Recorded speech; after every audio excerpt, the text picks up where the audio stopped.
kampus merdeka. Tapi kemarin pintu untuk kita bicara kemerdekaan berpikir digembok di Unair. Itu penjara, di mana kemerdekaan berpikir di situ. Nah, kita coba bayangkan apa masa depan kita menghadapi pemilu 2024 yang tadi statistiknya diterangkan oleh Pak Satria. 80 juta pemilih kita di 2024 itu lulusan SMP, nggak bisa mengolah konsep. Karena itu nggak ada perdebatan konseptual di antara kabinet capres tuh. Karena dianggap lebih efektif menurunkan BLT, amplop daripada konsep. Pemerintah gagal memperlihatkan bahwa Indonesia bertumbuh dalam peradaban demokrasi melalui pertengkaran konseptual. Saya nggak bisa pakai bertengkar konseptual lagi, karena saya pakai istilah bajingan yang memang dimaksudkan untuk menegur. Bastard di Amerika disebut begitu. Tapi kenapa saya diomeli gitu? Karena saya dianggap mengkritik atau bahkan menghina presiden. Oke, mereka yang memuji nggak saya penjarain tuh. Memuji presiden itu artinya feodalisme. Mestinya saya laporkan, ini orang memuji-muji presiden tuh. Kenapa? Karena pujian itu membuat presiden tidak tahu apa yang dia mau bikin, dia terima pujian aja. Kan itu dasarnya kan.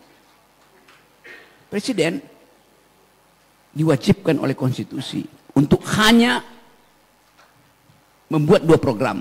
Ini perintah konstitusi itu. Cerdaskan kehidupan bangsa, pelihara fakir miskin.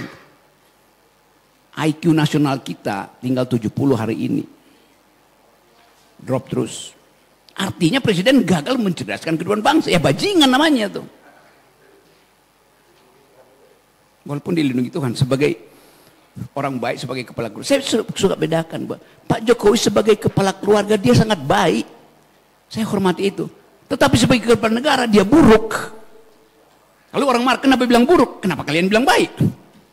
Buruk dan baik itu deskripsi publik terhadap prestasi seseorang, bukan moral, efek moral dari kebencian. Pejabat publik itu kita sebut buruk atau baik bukan moralnya tetapi kebijakannya tuh. Kan dasarnya kan, saya nggak tahu apa seseorang yang berdoa setiap hari itu akhirnya jadi koruptor. Saya hanya bicara bahwa dia koruptor itu artinya dia berbohong pada janji dia tuh. Dia gagal mencerdaskan bangsa, dia berbohong pada janji dia terhadap konstitusi. Dia gagal memelihara fakir miskin, itu yang berlangsung. Daya beli kita habis. Tetapi IKN masih mau diteruskan. Kenapa nggak dihemat? Kenapa IKN nggak pindah menjadi protein buat rahim ibu-ibu yang potensial mengalami stunting? Datanya ada semua di publik. 1 dari 4 anak yang lahir hari ini dari rahim ibu-ibu pasti mengalami stunting karena prevalensi stunting kita 25%. Anak yang kekurangan nutrisi otak, kemampuan berpikir dia akan drop 20-25%. Yang beginian mau bersaing dengan Singapura, bersaing dengan Malaysia, biar dengan Vietnam, yang disebut bonus demografi, kalah kita pasti. Dari awal kita tahu kita kalah.